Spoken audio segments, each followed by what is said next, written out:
Hey everyone, Mango7 here. How we doing today? Welcome to another episode of Epic 7. It's a Friday, I think, but it's basically Christmas again. That's 2 times this week. We're getting Christmas. It seems to be like a balance patch of sorts. I have not read this yet, but I'm really excited. So we're just gonna read it over with you guys today. And number one says Molagora improvements, and I see a 12 to 18% reduction in Molagora right there, which is really exciting.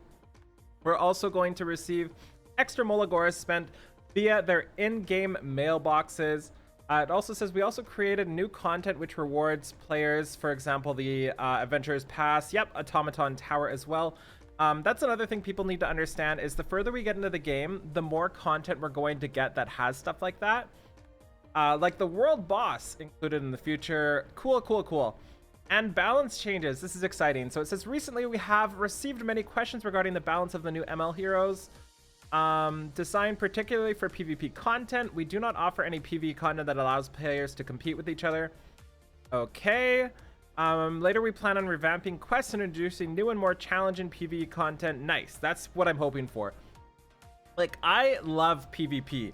But I love PvP, you know? Like, I like to compete with you and you and you and you in PvE somehow, you know? Like, I like trying to make my time faster than yours. I like trying to do more damage to a boss than you. I don't like trying to fight you in, like, 1v1. That doesn't really, like, satisfy what I like in this game. I know that's different for a lot of other people. A lot of people love PvP, but that person is not me. So it looks like they're giving us some information on Lilibet. It's planned to be released as a warrior. I guess she has scissors, right?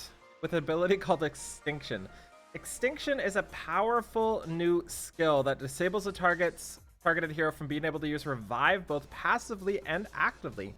Currently, heroes that can employ res effects are heavily used in Arena with addiction of health sets. It's not easy to effectively counter these heroes.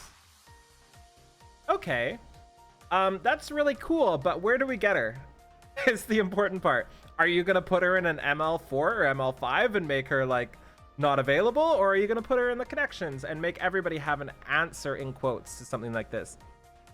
And while this seems really cool, it's just gonna get dispelled, right? Like, unless that is not dispellable, that's not gonna do much. Like doing a extinction on somebody, I feel like that's not worth a slot, but I guess we'll see. It seems targeted at the Ruel and stuff like that, but let's be real here. I guess 3v3 Guild Wars maybe, actually. Less than Arena, but I think more in 3v3 Guild Wars. This might be really good. Arbiter Vildred. Okay, this is exciting. Revival is a key component. Yep, that's true.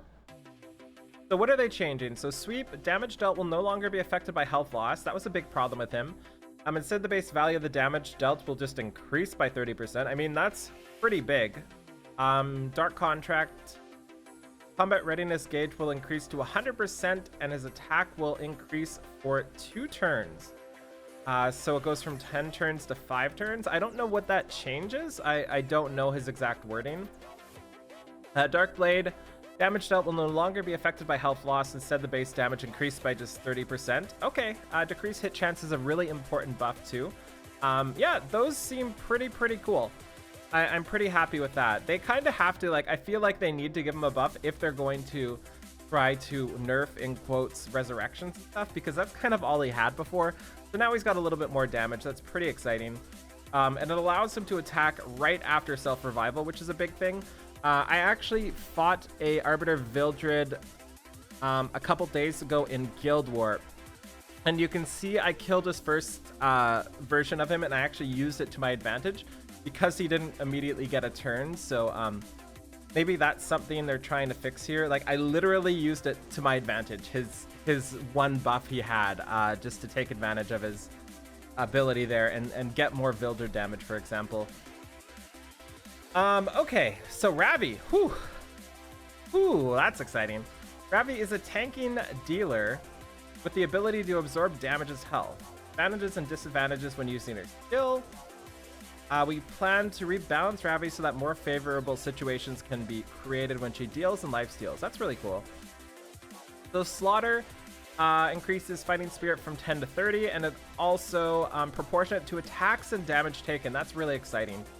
I feel like if you ever design a character and you don't want to use their abilities, there's something wrong with that design. Even if they're like the best unit in the game, there's still something thematically wrong with that design, and I'm really glad with this because there's nothing worse than just not being able to use a character's abilities. It just feels really bad. Okay, what else do we have here? Slaughter has increased. Cool. To summarize, Ravi is different from other warriors because she can attack and tank at the same time. Tended to have a hero who can greatly contribute when attacking. I don't care about Ravi. Let's be real here. There's Sigret. Oh, I want Sigret so bad. What are you doing to Sigret? Please make her good. She's not as prominent as she once was. Yeah, that's a big problem with Sigret. There's just so many good ice damage dealers like Kisei, like flippin' Alexa, like Luna. There's so many, right? So the chance of inflicting 2 bleed effects is increased by 35% to 50%. That's pretty good. And the chance of inflicting bleed on her smash goes up to 100%. And 30% defense pen. That's awesome. Defense pen is really, really, really good. So I'm really happy with that. 50% is just so bad though. Like, it's so hard to even like half rely on 50% chances, you know? Like, it's so hard. So what else here? In addition to these heroes mentioned, we are also considering balance changes to the following heroes: Judge Keith's height, Meg Chloe height. Maybe Judge Keith is going to dispel first and then silence. Violet. No. Leave him alone, okay? Leave him. He's fine, okay? That's so weird. Why is Violet on this list? Violet does not deserve to be on this list, unless they're nerfing him, but that's so weird. BBK, kind of interesting. A Collie. Also, I don't feel like she needs to be on this list. Maybe regular Collie does. Corvus, Cartusia, Purgus, and Lot. So these are a list of units that seem kind of underpowered, you know, except for Violet and maybe a Collie. The rest are kind of a little bit lackluster. I think a boost to Lots would be just absolutely insane for the player base because we really need that lower PvE healer, like another alternative to the Fabled Angelica. I know we have Montmo now, but another one is always good. I did use Maid Chloe a lot, so I do know she's very underwhelming. So that's pretty exciting. I really want Maid Chloe now. I mean, like I didn't before, but now I like super extra duper want her. So in the future, E7 would like to be able to balance heroes and artifacts approximately 6 and artifacts. Okay, that's the first time I've seen them say that before. At approximately 6 to 8 week intervals. That's really exciting. So this is what I like. I like balance changes every 1 to 2 months. So that's almost perfect. I don't want them too often, but I want them enough so that they shake things up, and I want them to be bold with them. Like, if they're bold with a change and it screws up the meta for 2 months, oh well, you know, like, you know it's going to get fixed in the future. I am pretty excited for that. The Moonlight Summon improvement. Therefore, we will be discussing the need to implement certain safety measures. Wow! I wonder who this is going to be for. I have a feeling I'm going to be really happy for safety measures. I hope it like scans every account and is like, okay, you deserve an ML5. Let's give it to you. So that's really cool. Gameplay convenience improvements. 10 consecutive summons. I really don't want this. I know this is just me being, what's the word? Greedy, maybe? Being, greedy is probably the word. I don't like 10 summons because it just... I go through my currency too fast. It just doesn't feel great. Like, I hit the 10 button, it's over in 3 seconds, and then I'm like, well, now what? You know, I like it taking me an hour to summon. And yeah, that's kind of just me being a content creator, but I like that before too. So that's kind of unfortunate for me. Players do not have to tap. That's sad. I want that back. Repeat battle. Oh, Jesus. We are currently preparing a pet system which will improve gameplay during battle. We are not just thinking about adding pets that would only have a single function. Pets that they will nurture and strengthen hype. That's what we need. Pets that will help them on their adventures in Orbis. It seems that the development of this... Yeah, I figured. I'd rather have it be delayed than have it not done right. And I hope they really expand on it. Like, don't just make pets cute. Make them, like, have a little raccoon, for example, and be able to either train it to, like, click on shrines and chests, or to train it to give you food at the end of battle to give you a little extra stamina back, you know? Like, being able to personalize your pets in some way would be awesome. Auto promote. Oh my god, yes. Yes, select a hero to promote from the hero list. Tap the promote. Oh, please, please fix this. I can't handle inventory expansion. Yeah, that's so exciting. One thing to note, I know people are like, where's our inventory expansion? And it's really hard. You never know what's going on in the background of coding and server, not server manipulation, but server load and everything like that. So it's not just as easy as like hitting a button and everybody's inventory is bigger, which is why they haven't just done it. Like, do you really think they don't want to give us more inventory? They do. They just don't know how yet. They tried to get like a mock-up solution with the summon storage, but I'm sure they're going to be increasing it later. What does it say? There are many details that are involved in order for us to make adjustments to the hero window and expand the inventory. As a result, it's not possible to make changes to this immediately. However, we understand the frustration that players may face due to the lack of space in their inventory.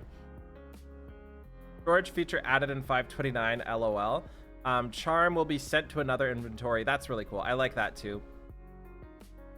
Okay, so this was really good. This was a very, very, very positive, really, really solid developer notes. Like, there's nothing I'm really sad about here.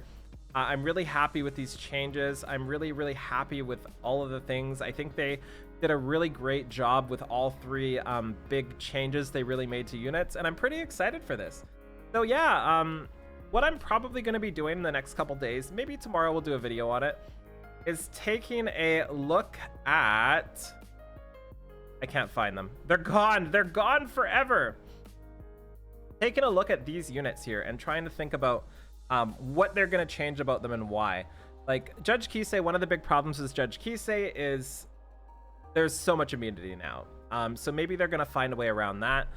Maid Chloe is just a mix of not enough healing and not enough anything. Like, she just doesn't have enough for the battle, like, especially right now with Dizzy, right? Like, Maid Chloe casts her thing, Dizzy just does anything. Dizzy just exists and destroys the Chloe. Violet, I can see them making changes to his skill 2/passive, because anytime you put a Molagora in something and it nerfs the ability, it's probably not where you want to be. So I can definitely see them changing something to do with his counterattack passive. The rest, I don't really know the skill sets well enough to understand what they'll do, but that's something I'll look at in the future to try to see what they might do to make them a little better. Anyways, thank you so much for watching. Feel free to like, comment, subscribe. As always, hit that notification bell, and I'll talk to y'all later. Bye, everybody.